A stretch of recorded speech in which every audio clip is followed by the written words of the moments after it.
Nosotros seguimos adelante avanzando en el estudio del libro de Josué.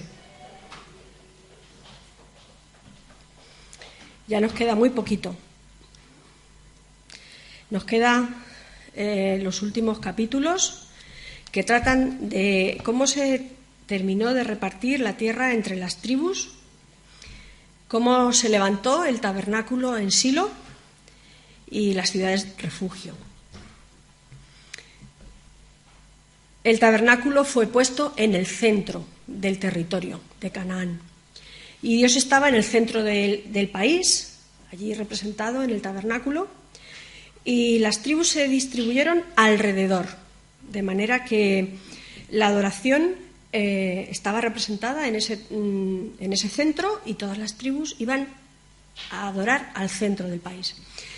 De manera que eso también es una representación de lo que nosotros hacemos como cristianos. Cristo está en el centro de nuestra vida, en el centro de la vida de la Iglesia.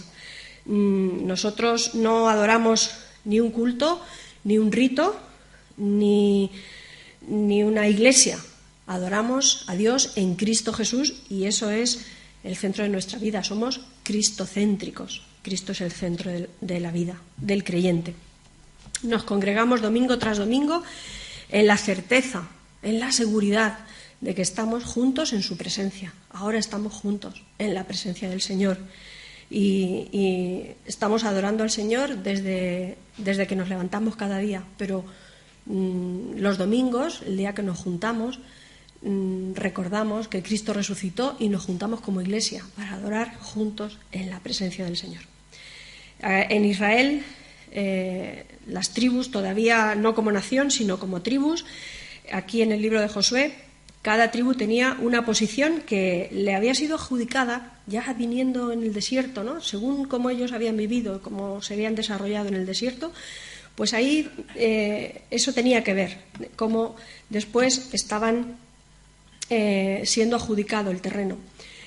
De igual manera, a nosotros, el Señor nos ha repartido, dice la palabra en Efesios 4:7, Dios en Cristo Jesús nos da la gracia a cada uno en la medida del don de Cristo.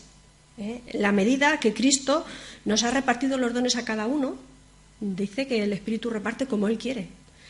Y no de acuerdo al don de otro, sino de acuerdo al don que Dios nos da a cada uno soberanamente, según la gracia que Él nos ha repartido, para que cada uno hagamos lo que tenemos que hacer, no fijándonos cada uno en el otro, sino con respecto a lo que Dios nos ha dado. Cada uno tiene que responder a Dios de sí mismo, según la gracia que nos ha sido dada a cada uno. Vamos a leer este versículo de Efesios 4:7. Dice así: pero a cada uno de nosotros se nos ha dado gracia en la medida en que Cristo ha repartido los dones. El Señor reparte los dones y nos da gracia para desarrollarlos. No nos da los dones y nos quedamos ahí sin saber qué hacer con eso.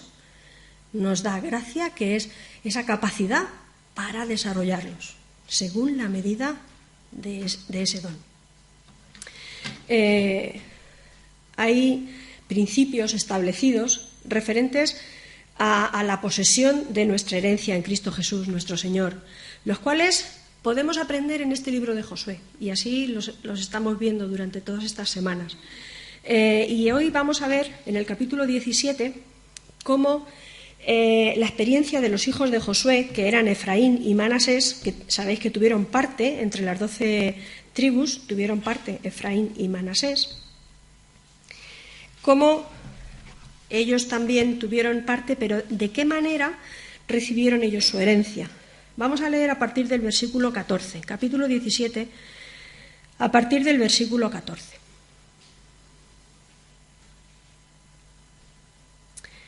Dice así, 17:14, las tribus de José le reprocharon a Josué: ¿por qué nos has dado solo una parte del territorio?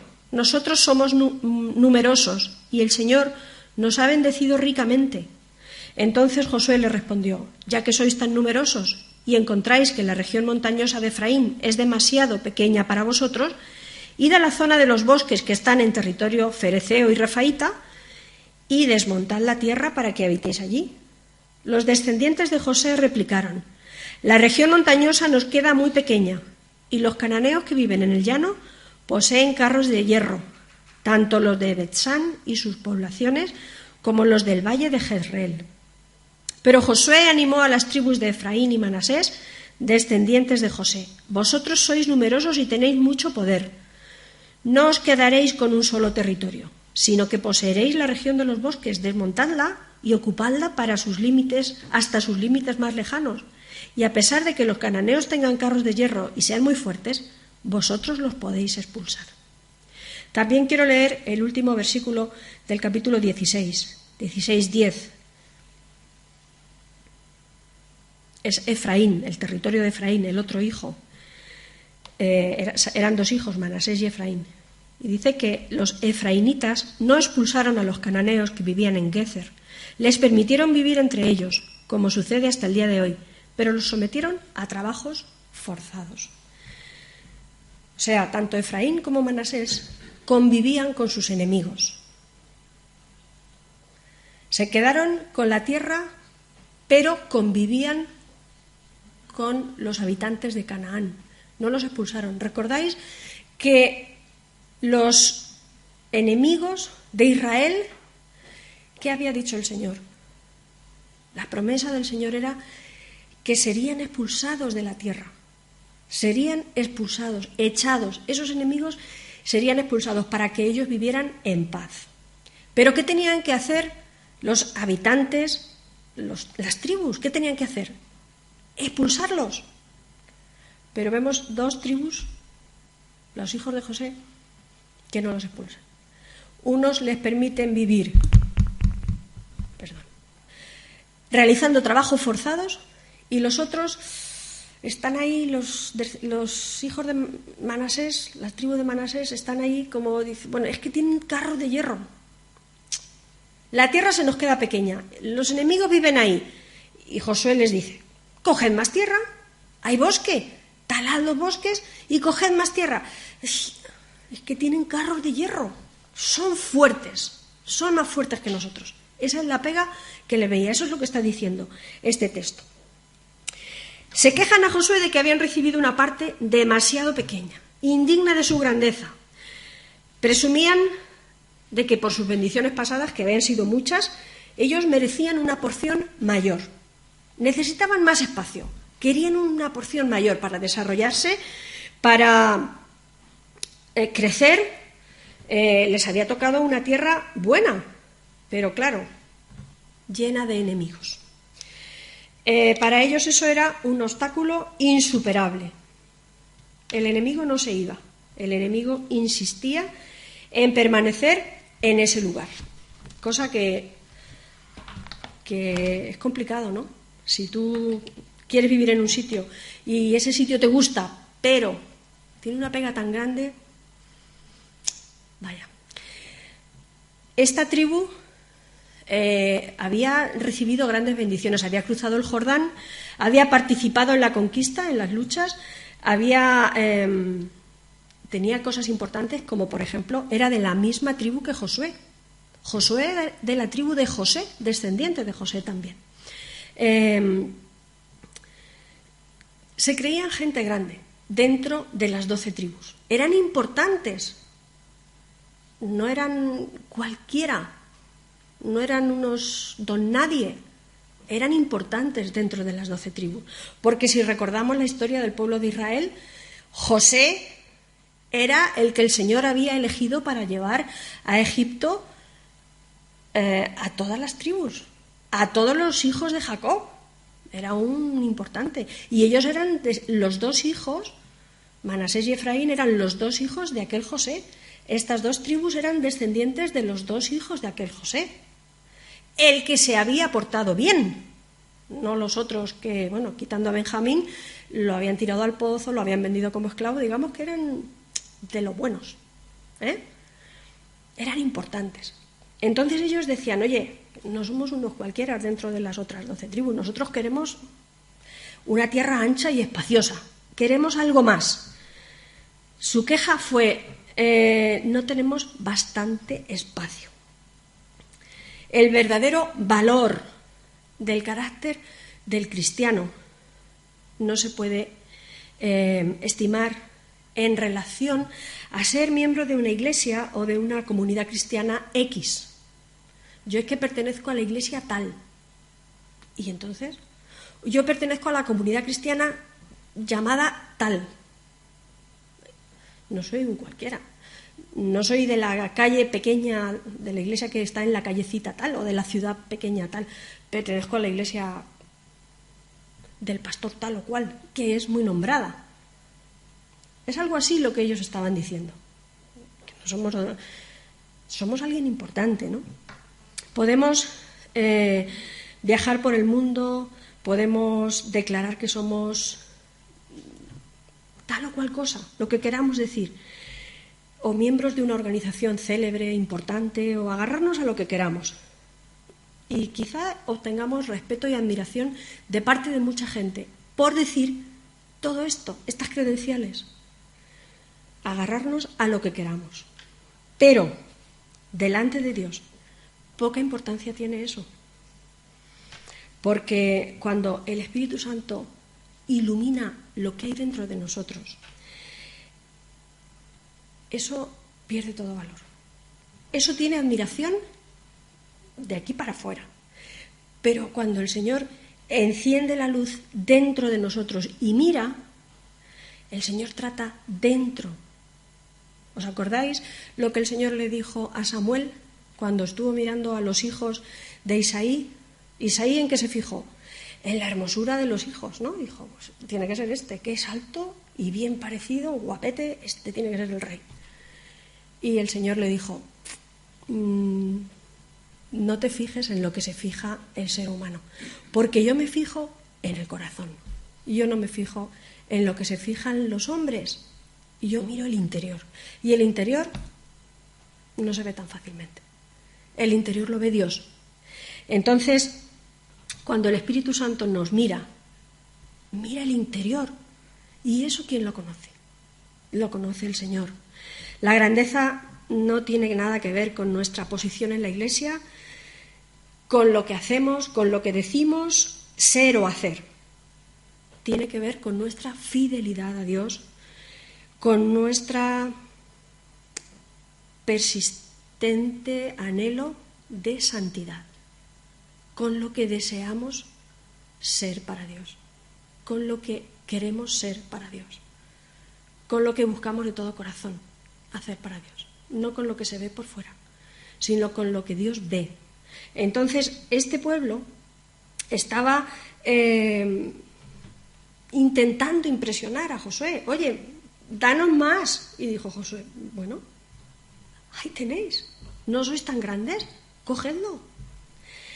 Ellos no estaban satisfechos con lo que les había tocado, no tenían bastante espacio con sus dones, necesitaban algo más, necesitaban más campo de servicio. A veces a nosotros nos puede pasar eso. Oye, yo no tengo bastante con esto, yo necesito otra cosa. Entonces eso nos puede hacer que faltemos a lo que tenemos a la mano para hacer, porque nos parece pequeño. Es que esto es poco para mí.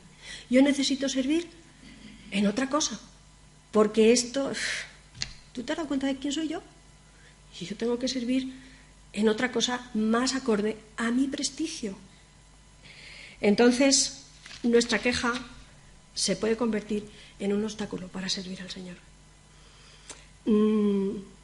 A veces podemos estar constantemente descontentos con lo que nos ha tocado hacer en nuestra iglesia o en nuestra vida.